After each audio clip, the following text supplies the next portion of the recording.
सारे दादाजी की उम्र के टोटल लोग इस प्रकार की बातें करेंगे कि पहले हमारे वाला टाइम अच्छा था। क्या अच्छा था तुम्हारे टाइम में? शौचालय नहीं थे घरों में, तुम सुबह सुबह बोतलें लेके बाहर जाते थे, बेसिक नीड तो समाप्त वो थी नहीं अपने पास, और अपने राजी हो रहे हैं पहले वाला हमारे वाला टाइम बहुत अच्छा था। क्या था? क्या कुछ था ही नहीं, तो अपने उसके अंदर आ जाते थे। शहर में आप थोड़े बहुत ऐसे वैसे कपड़े भी पहन लो तो चलता है, गांव के अंदर फिक्स है उनके कि पैंट के कलर कैसे कैसे होने चाहिए। यदि आप वहां लाल और हरी पैंट पहन लो ना तो भाई साहब घर वाले छोड़ो, गली के कुत्ते भी पीछे हो जाते हैं आप वो भी पूछते हैं यार कुछ तो अलग किया है, अब समझ नहीं आ रहा क्या है, पर तेरे में कुछ ना कुछ गड़बड़ तो हो रखी है आज। बालों को कटवाने की हेयर स्टाइल्स एक जैसी होनी चाहिए। आप साइड से छोटे बाल रखोगे तो ही अच्छे माने जाओगे। यदि आपने लंबे लंबे बाल बढ़ा लिए तो कोई गांव वाला मिलेगा वो कहेगा हीरो बने। मेरे कभी नहीं समझ में बाल बढ़ाने से हीरो कैसे बन जाता है आदमी, पर गांव वालों को लगता है कि नहीं भाई तुम हीरो बन जाएगा ऐसे। तो कुछ फिक्स उनके रूटीन है, वैसे ही चलना चाहिए, उसमें कोई भी चेंज किसी प्रकार का आना यथास्थितिवाद क्या है, स्टेटस को जैसा चल रहा है वैसा का वैसा होना चाहिए। मेरा भी याद आता है मैं 9th में था तब तेरे नाम मूवी आई थी, तेरे नाम थी, और भाई साहब वो सलमान खान वाली हेयर स्टाइल, हम जिस कस्बे में पढ़ते हैं वहां सारे टैक्सी ड्राइवरों को हेयर स्टाइल, मुझे लगता है मुझे भी रखनी है, थोड़े लंबे हो जाएं। और फिर मुझे सबसे जोरदार तो टैक्सी ड्राइवरों को वो लगता है, वो यूं लंबे लंबे बाल रखते, गुटखा खाते सारे, फिर गुटखा थूकना आता था ऐसे और तब टावरों को ये स्टाइल भी अच्छी लगती है, मुझे लगता है यार ये जोरदार है यार, ये बालों को ऐसे करके। अपने जी में आती कि यार अपने भी ऐसा कर ले, पर मुझे पता था हर सैटरडे को गांव जाना होता था, घर वाले बाद में बकरियों को काटते हैं उससे काटेंगे, उससे बाल काट देंगे अपने, तो आप नए प्रयोग नहीं कर सकते, शहर के अंदर नए प्रयोग ही किए जा सकते। आप मैं कहता हूं मैंने जब तक 12th नहीं की थी तब तक जींस नहीं पहनी, क्योंकि गांव में जींस पहनना अच्छा नहीं मानते थे। अब जाके थोड़ा बहुत गांव में खुलापन है, पहले मानते कि नहीं जींस अच्छे लोग नहीं पहनते तो पहनी नहीं। तो मेरे को 12th तक कोई कह देता जींस खरीदनी, तो मुझे खरीदने में बड़ा अजीब सा लगता, जींस कैसे पहनी जा सकती, ये अच्छे लोग नहीं पहनते। तो आपका दिमाग उसी प्रकार का रहता है। तो आप जब शहर के अंदर आते हो फिर धीरे धीरे जब लोगों को देखना शुरू किया कि ना यार ये भी है तो कपड़े ही, और इसे पहने जा सकते हैं, फिर और धीरे धीरे समझ में आता है कि चीजें हमने जोड़ दी। अपने गांव में इसलिए नहीं पहनते थे क्योंकि जींस स्किन टाइट होती है, एकदम गर्मी पड़ती है गांव में, इसलिए अपने यहाँ कुर्ते पजामे पहनते थे कि भाई कुर्ते पजामे थोड़े खुले खुले रहेंगे, गर्मी नहीं लगेगी आपको। शहर के अंदर आप इतनी गर्मी नहीं होती है, आप कूलर पंखे एसी के अंदर रहते हो, तो वहां पर ऐसे कपड़े पहने जा सकते हैं। भौगोलिक आवश्यकताएं आपकी चीजों को चयन करती है, तो वो धीरे धीरे बाद में समझ में आता है। वरना मेरे को खूब सालों तक लगता था, फिर अब आया कि हाँ ठीक है यहाँ पर रहते हो हमने जींस पहनते हैं, गाँव में जाते वापस मैं कुर्ते पजामे पहन लेता हूँ, कारण कोई गर्मी है। अब मेरे क्लियर है फंडे की नहीं भाई, इस वजह से मैं ये करता हूं। पहले ये था कि ना अच्छे लोग नहीं पहनते तो अपने को पहननी नहीं, फिर समझ में आया इतने अच्छे तो अपने है भी नहीं नहीं पहन के भी कौन से अच्छे बन गए अपने। तो आप कुछ भी जो भी नया ट्राई किया जा सकता है वो शहर में हो सकता है, गांव में इस प्रकार की चीजें नहीं, क्योंकि आप सीमित रहते हो वहां पे, शहर आपको एक्सपोजर देता है ना। इसलिए वो सर वाला डायलॉग एक बहुत अच्छा है कि शहर का चवन्ना भी सक्सेसफुल हो जाता है, छपरी एकदम, है ना। मतलब यहाँ किसी 12th तक की स्कूल में किसी इंग्लिश मीडियम में थोड़ी सी ढंग की स्कूल में इंग्लिश मीडियम स्कूल में पढ़ ले, और कुछ नहीं है, अंग्रेजी बोलना तो सीख गया, तो भी महीने के 30-35 हजार कमा लेगा। किसी कॉल सेंटर में बैठ के फोन उठाएगा ना, उसमें 30-35 हजार रुपए मिल जाएंगे। और गांव में अपने को छपरी हो गया, फिर खाली या तो सारा दिन ताश खेलता है या सारा दिन मिराज खाई भी इधर उधर घूमता रहता है बाद में। तो शहर जितना बड़ा शहर होगा उतना अधिक एक्सपोजर है। मैं कई बार सोचता हूँ यार आज जो मुझे जितनी चीजें आती है कि मान लो मेरे को राजस्थान की बातें आती है, मुझे राजस्थान की कहानियां आती है, इस वजह से मेरे को राजस्थान में बोले को 1% लोग जानते हो, आधा परसेंट जानते हो, 1000 लोग जानते हो, पर इसलिए जानते हैं कि मैं जयपुर हूँ। ये सेम की सेम बात बैठ के मैं मेरे गांव में करूँ तो कौन जाने। मैं कहूँ बोले गांव में कोचिंग में पढ़ाऊँ, मैं बोले बीकानेर में पढ़ा रहा होता, पर इतना एक्सपोजर नहीं होता। ये कहिए मैं कहता हूँ यदि मैं दिल्ली होता, स्प्रिंग बोर्ड दिल्ली होती, मुझे भारत जानता। ये कहिए आपने अमेरिका में कोचिंग में पढ़ा रहे होते, वैसे दुनिया जानती है। आप जितनी बड़ी जगह जाओगे ना एक्सपोजर उतना ही ज्यादा है। आप जैसे जैसे बड़े की तरफ बढ़ते हो वैसे वैसे आपका दिमाग खुलता है। अब मैं तो कई बार वो पूरा यूं नोटिस करता हूँ कि यार पहले जब था तब सोचने का तरीका, अब जो है तब सोचने का तरीका, पिछले कुछ सालों में अपने सोचने का तरीका, अब सोचने का तरीका, पहले अपने अंदर रिस्क फैक्टर, अब जो अपना रिस्क फैक्टर है वो पूरे चेंज। अब जो अब मुझे कई बार होता है ये काम करना, कर लेंगे इसको, यार इसमें ये हो सकता है, ये हो सकता है, तब का तब देखेंगे जब हो सकता है। जब अपने वहां रह रहे होते तब लगता है ना ना ना यार ऐसा कुछ नहीं करना, ये हो गया तो क्या करेंगे, अब वो तो वाला डर निकल गया। वरना आपने जब सीमित छोटी जगह पे रहते हैं तो वहां इस प्रकार की बात है, आरएस थोड़ी बना जाता है कोई, ऐसे थोड़ी आरएस लग जाते हैं। पहले एक बार ये दे ले, कांस्टेबल दे ले, थानेदार दे ले, इनमें हो जाए फिर दे लेना। कितने आरएस लगे तुम्हारे आसपास, अपने को थोड़ी देर में लगने लग जाता है कि नहीं लग सकते। यहाँ पर जब हम आते हैं आरएस वाली कोचिंग और उसमें अपने साथ वाला कहता है मैं तो इस बार आईएएस दूंगा, मेरा तो आईएएस फ्री हो गया, तो अपना विश्वास बढ़ता है, अपने लगता है कि नहीं यार अपने आईएएस भी दे सकते। यही तो है, सोच का ही फर्क है, मन के हारे हार है, मन के जीते। As you think so you become, जैसा आप सोचते हो वैसा आप बनते हो। पहले ही आप जब यूं रोया रोया सा ही सोचते हो तो रोता जाओ भी मरी डांगा समाचार ले आवे। जो रोते हुए जाते हैं वो मृत्यु के समाचार लाते हैं। इसलिए शहर आपको कुछ बड़े करने के मौके देता है हमेशा।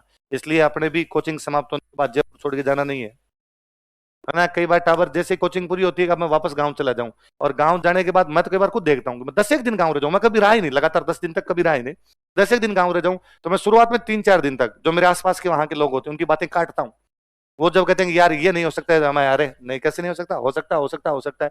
3 4 दिन बाद मुझे लगता है कि यार इनकी भी बात सही है। इतने गलत तो ये भी नहीं है भाई। आसपास में जो मेजोरिटी है आपके वो आप पे प्रभाव डालेगी।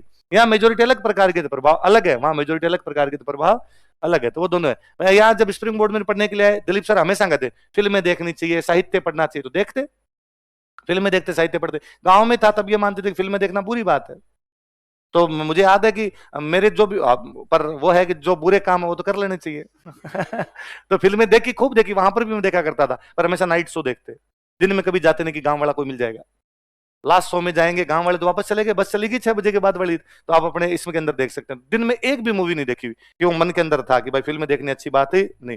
फिर पता चला कि ना यार साहित्य पढ़ना, तो किताबें पढ़ने को भी इतना अच्छा नहीं मानते। सीधे सीधे तौर पे मेरे को याद है नोवेल तो कोई घर पे लेके आ जाते तो घर वाले कहते कि बिगाड़ते हैं और नोवेल नहीं पढ़ने। फिर धीरे धीरे पता चला ना यार ये भी किया जा सकता है। यहाँ आए तो सर ने कहा कि खूब सारे पैसे खर्च करने चाहिए, तो आपने कहा सर होने भी तो चाहिए।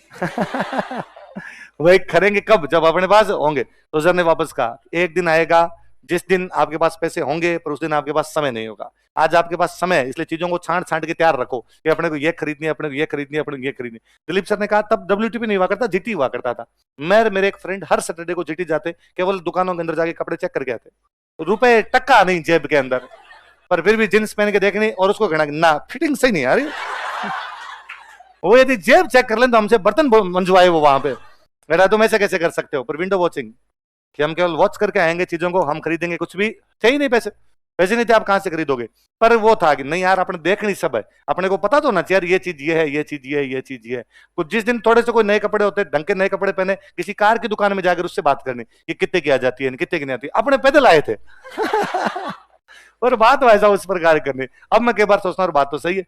अब मेरे को कभी कपड़े लेने और होते हैं तो शाम को 7:30 8 बजे के बाद फ्री होता हूँ, तो मैं गया फटाफट हाँ यार ये 2 शर्ट दे दे, तो देखने का टाइम नहीं मिलता। पर अपने को लगता है अपने पहले देखे में, अपने पहले वॉचिंग तो की भी है, अब अपने केवल क्या करने हैं, खरीदने।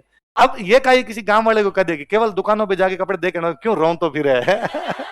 और काम बनता रहे कोई। तो आप शहर में आते हो तो कई चीजें सीखते हो, कई चीजों का एक्सपोजर मिलता है। मैं और शहर होते ना आपको अधिक अपॉर्चुनिटी प्रदान करते हैं। मैं दिल्ली 2 महीने रहा हूं, मात्र 2 महीने। बीच में गया तो यूं सोच के था कि मैं पढ़ाई करूंगा, पर मेरे अंदर ही वो आंदोलन वाले कीड़े सुगबुगाते थे उन दिनों। और उन दिनों दिल्ली के अंदर C-सेट वाला आंदोलन चल रहा था, तो मैं 2 महीने उसके अंदर घुमा। कभी को थानों में पकड़ लिया, थाने में रुके रात को, कभी को उन्होंने कहा जेल भरो आंदोलन, तो अपने जेल चले गए। जेल तो क्या चले गए, थाने में ले जाके वापस छोड़ दिया करते। आज जंतर मंतर पे धरने पे बैठे, आज फलानी जगह धरने पे बैठे मैं उन दिनों। पर मुझे 2 महीनों में लगता था कि यार जिन लोगों को मैं यहाँ बैठ के सोचता था कि यार कितने बड़े नेता है, उनसे मैं डायरेक्ट वैसे बैठ के बात करता था। जिनके मैं अखबार में ऑडिटोरियल पढ़ता था, ऑडिटोरियल पढ़ के सोचता यार क्या लिखा है, वो आदमी डेली हमसे वहीं बैठ के बातचीत करते हैं। बोलो यार कितनी अपॉर्चुनिटी है। मैं एक दिन एक भाषण देके कोई रैंडम यूं राजस्थानी के अंदर कुछ बोल के आया था, 5 मिनट का टाइम था, 5 मिनट में कुछ राजस्थानी में बोलना था। वहां राजस्थानी बोलने वाला कोई नहीं था, और वो बोल रहे थे कोई राजस्थानी भाषा में आके बोल सकता है क्या, बोल सकता। अपने चले गए, उनका क्या बोलना है, तो उन्होंने कहा तुम सोच के नहीं, तुम बताओ उस पर बोल दूंगा, मेरी भाषा कुछ ही बोल सकता हूँ इसके अंदर। यार हमें अब तक कोई नहीं मिला, अब तक नहीं मिला, मैं बोल दूंगा। उनको कहा यार इस मुद्दे पे थोड़ा बोल दो, हम सारी भाषाओं को अलग अलग करवाना चाहते हैं, तमिल से, तेलुगु से, कन्नड़ा से, मलयालम से, तो राजस्थानी भी बोले।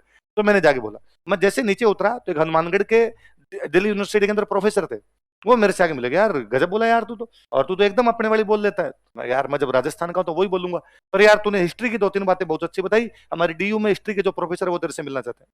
मुझे लगता है ऐसे मेरे से कौन मिलता। मैं यदि जयपुर में ये भाषण देता है, गांव के अंदर ये भाषण देता, कोई नहीं जानता, और वो मेरे से खूब यूं प्रभावित थे। उन्हें लगता है यार तू ये फैक्चुअल बातें करता है, तू बहुत सही बातें करता है, एकदम फैक्ट बताता है चीजों के साथ में। उन दिनों जितने टीवी डिबेट हुए थे उनमें मैं सब में जाया करता था। जो एक टीवी डिबेट बात मेरी बहुत फेमस हुई थी अर्जुन राम जी के साथ, तो वो एक है। अब वो हुआ क्या कि मैं 2014, मैंने तो खुद ने भी उस वीडियो को कभी सेव नहीं किया। सरकार के मंत्री थे अर्जुन राम जी मेघवाल, हमारे बीकानेर के माननीय सांसद, वो सरकार की तरफ से आए हुए थे, मुझे स्टूडेंट की तरफ से भेजा हुआ था। अंजनाम कश्यप जो आपकी एक वो हल्ला बोले कार्यक्रम करती। एक तो ये मैं बता दूं आपको, जीते कार्यक्रम होते हैं मैनेज्ड होते हैं, इनके अंदर पता होता है कौन बोलेगा और क्या बोलेगा। पहले से निश्चित होता है। मुझे वो डीयू वाले सर लेके गए थे, हम 100 स्टूडेंट थे, खूब सारे बैठे हैं, पर पहले से तय था मैं ही बोलूंगा। तो उन्होंने कहा था भाई ये है, ये सबसे अच्छा बोलता है हमारे, इसको बुलवाओ, ये सही बोल देगा। अपने को पता था क्या क्या क्वेश्चन पूछने, वो जो क्वेश्चन पूछ रही है वो भी मेरे बताए हुए तेरे को ये पूछने। उनको क्या पता एंकर को क्या क्या क्वेश्चन पूछने, वो कौन से हर सब्जेक्ट की तैयारी करके आते हैं, उनको भी कोई ना कोई देता है। मैंने कहा तुम्हें जो दे रखे हैं इतने अच्छे नहीं है, मैं तुम्हें अच्छे क्वेश्चन बताता हूँ, ये पूछ, सरकार घेरेगी इसके अंदर। अपने का उद्देश्य क्या है, सरकार को घेरना है। तो उधर से मंत्री जी जवाब देने के लिए आए, तो उसमें कोई, यदि आप कभी देखोगे भी, कभी उसको मत देखना, क्यों देखना आपने, पर कभी किसी की नजर पड़े तो उसमें वो अंजना कश्यप साहब साहब बोल रही है, मंत्री जी आपके बीकानेर का एक लड़का आपको कुछ कहना चाहता है, उसको कैसे पता चला मैं बीकानेर का हूं, जब रैंडम भीड़ में से किसी को उठा रहे हो। तो जानती है मेरे को पहले से, पहले 15 मिनट तक बातचीत भी है उससे, मैं बीकानेर का हूं, मंत्री जी के वहीं का हूं, मैं बोलूंगा, मैं वही वो सवाल पूछ रहा हूं, उन सवालों के जवाब मंत्री जी से नहीं दिए गए। तो अब वो आई गई बात होगी, कोई बात नहीं, मंत्री जी हाथों हाथ उनको मेरे से भी कोई सवाल पूछ लेता, मैं नहीं दे पाता, वो नहीं दे पाए, वो किस्सा वहीं समाप्त हो जाता। 2019 के आसपास में किसी कांग्रेस के हैंडल को, ट्विटर हैंडल को वो वीडियो मिल गया, और उसने वो लगाया, देखिए किस प्रकार एक युवा भाजपा की उड़ा रहा है धज्जियां। उसके नीचे जो जनता के लिखे हुए, आजकल युवा बूढ़ा हो चुका है, इस युवा को हम जानते हैं। तो मुझे लगता है कि यार वहां अपने दिल्ली थे तो एक्सपोजर अलग प्रकार का था, वहां यूं कभी महसूस नहीं होता था यार ये कोई इतना बड़ा आदमी है, ये है, क्योंकि बड़ा शहर है, वहां आप किसी से जाके मिल सकते हो। जयपुर है, जयपुर वाले मंत्रियों से मिलते हैं तो अपने को लगता है कैबिनेट मंत्री बहुत बड़ी चीज होती है। वहां आप दिल्ली कभी रहोगे ढंग से 2-1 साल रहो, आपको लगता है कैबिनेट मंत्री के साथ में डिनर कर लूं दिल्ली शाम को, कोई बड़ी बात नहीं है इतनी। मैं कहता हूं मैं अमेरिका गया होता तो अपने को लगता बराक ओबामा अपना दोस्त है, गोल्फ खेलता है अपने साथ। तो बड़े शहर बहुत अपॉर्चुनिटी देते हैं, ये उदाहरण है, पर किसी भी मामले में, पॉलिटिक्स क्यों, किसी दूसरे भी मामले में आपको ज्यादा एक्सपोजर देते हैं, इसलिए शहर अच्छे हैं। शहरों की हमने आलोचना करनी शुरू ही कर दी, बाकी शहर गांव की तुलना में बेहद बेहद अच्छे हैं। पर हमारे क्या नॉस्टैल्जिया है जी, हम पुरानी चीजों में जीना अच्छा पसंद करते हैं, इसलिए आज भी हर आदमी ये कहेगा गांव की होड़ नहीं होती, फिर यहाँ क्यों बैठे हो, जाओ तो। हम सब गांव छोड़ के आना चाहते हैं, माइग्रेशन रेट देखिए आप, क्योंकि शहर अपॉर्चुनिटी देते हैं आपको, यदि गांव इतने ही भले तो वहीं रहिए। पर नहीं, हम सबको बेहतर जीवन की तलाश में शहर की तरफ आना होता है, और शहर को बेचारे को गालियां निकालनी होती, गलत बात है। जिसकी खाओ बाजरी उसकी बजाओ हाजरी, इसलिए दुनिया में सबसे अच्छा शहर जयपुर है, जयपुर से अच्छा दुनिया में कुछ भी नहीं है, क्योंकि अपने को रोजगार कौन देता है, जयपुर देता है। आई बात समझ में, चलो आगे लेको से कबड्डी खेल, हाँ आपको भी देगा जी, यहीं पढ़ के लगोगे, चले जाओ देखे गांव, फिर कराओ देखे सिलेक्शन, मौके हैं, शहर बहुत मौके देते हैं, शहर हर तरीके से अच्छे होते हैं, आप किसी भी लिहाज से शहर को किसी भी तरीके से नहीं कर सकते। ये यूं मन को बहलाने वाली अच्छी बातें होती है, गांव में ठंडी हवा चलती है, ऐसी है नहीं अपने पास, इसलिए उस हवा को ठंडी बताते हैं। जिन जिन के घरों में गांव में ऐसी लगे हुए ना, वो ठंडी हवा में नहीं सो रहे, अपने पास थे ही नहीं ऐसी, इसलिए अपने कहते थे वैसा आहा हा क्या आती है हवा। मैं जानता हूं चूरू गांव 55 डिग्री तापमान है, लू चलती है लू, भाई साहब इधर ये चोमू क्रॉस करते ना, उसके बाद में रंग चेंज हो जाता है, ये जा रहा है, उसके बाद में तो फालतू में क्यों राजी होना, माइनस में तापमान ज्यादा ऊपर आता है, तो पर यूं राजी होने के लिए हर चीज अपने अच्छी अच्छी बताते हैं, कभी भी उधर की नेगेटिव चीजें लाते नहीं, और शहर की कभी पॉजिटिव चीजें बताते नहीं। मैंने तो किसी एक वीडियो के अंदर बोला हुआ है कि नहीं रे गांव अच्छे नहीं होते, शहर अच्छे होते हैं, और लोगों ने भड़ भड़ के गालियां निकाल रहे के नीचे, मुंह देख ले तेरा खुद का। लगता है निकालते रहो, बाकी शहर शहर है जी, गांव में सब चीजें कई प्रकार की भाई, आर्थिक राजनीतिक सामाजिक किसी भी तरह, दो बातें मेरे कभी नहीं पल्ले पड़ी। एक तो जब लोग ये कहते हैं कि पहले वाला समय अच्छा था अब खराब आ गया, सारे दादाजी की उम्र के टोटल लोग इस प्रकार की बातें करेंगे कि पहले हमारे वाला टाइम अच्छा था, क्या अच्छा था तुम्हारे टाइम में, शौचालय नहीं थे घरों में, तुम सुबह सुबह बोतलें लेके बाहर जाते थे, बेसिक नीड तो समाप्त वो थी नहीं अपने पास, और अपने राज्य हो रहे हैं पहले वाला हमारे वाला टाइम बहुत अच्छा था, क्या था, क्या कुछ था ही नहीं, तो अपने उसके अंदर आ जाते थे। पॉलिटिकल रूप से देखोगे पहले राजतंत्र था, अब लोकतंत्र है, अच्छा है। आर्थिक रूप से देखोगे खाने के दाने नहीं थे भाई साहब, अकाल पड़ जाता उसमें मिनख मरते, कितना बुरा है, अकाल पड़ा लोग मर गए। अब कम से कम इस प्रकार की कोई स्थिति नहीं है। माता आती थी, चिकन पॉक्स होता था, उसमें गांव के गांव सल्टे हैं। कोरोना जैसी महामारी के अंदर भी हम बचे हैं, जिसके अंदर सब कुछ बंद ही हो गया था, उसके अंदर मेडिकल साइंस प्रगति कर गया। वो शतायु भारत आजाद हुआ था 32 साल है, आज वो शतायु 68 के आसपास पहुंची हुई है, उस 67 68 के आसपास पहुंची हुई, उस उधर हम अपने आप प्रगति करते जा रहे हैं। महिलाओं की स्थिति थी नहीं, गिनी नहीं जा रही थी, अब कम से कम तुम पढ़ पा रही हो, तो तुम तो मरी मत कहा करो लड़कियों, तुम तो इन दोनों चीजों में अपने कोई विश्वास नहीं करना कि गांव अच्छे हैं और पहले वाला टाइम अच्छा था। तुम्हारे तो मुक्ति का एकमात्र माध्यम शहर है। मैं हमेशा ही कहता हूँ आजकल लड़कियां इसलिए ज्यादा पढ़ने लग गई कि लड़कियों को लग गया कि पढ़ाई से मुक्ति है, वरना हम मुक्ति नहीं हो पाएंगी, पढ़ेंगे तो ही हमारी पार पड़ सकती है। लड़के मुक्त है, इसलिए वो इतना महसूस नहीं कर पा रहे उस चीज को, आजादी को, इसलिए उनको लगता है पढ़ लेंगे तो ठीक है, नहीं पढ़ेंगे तो ठीक। इसलिए आजकल आप देखते हो सारे एग्जाम में टॉपर्स लड़कियां हैं, क्योंकि उनको पता है कि ये जीवन की छटपटाहट तभी समाप्त हो पाएगी जब हम पढ़ेंगे, हम नहीं पढ़ेंगे तो समाप्त नहीं हो पाएगी। इसलिए तुम जो गांव से लड़कियां आई हुई हो, तुम पे तो दोहरी जिम्मेदारी है, तुम तो पढ़ के प्लीज सिलेक्शन करवाना, क्योंकि तुम्हारा सिलेक्शन गांव की 100 अन्य बच्चियों के रास्ते खोल देगा।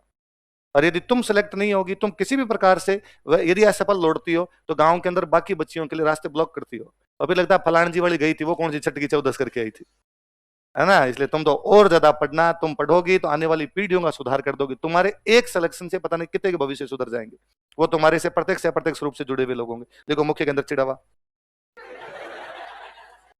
ये वीडियो बनाते, क्या क्या बनाया वीडियो, नहीं ऐसे नहीं कर सकते।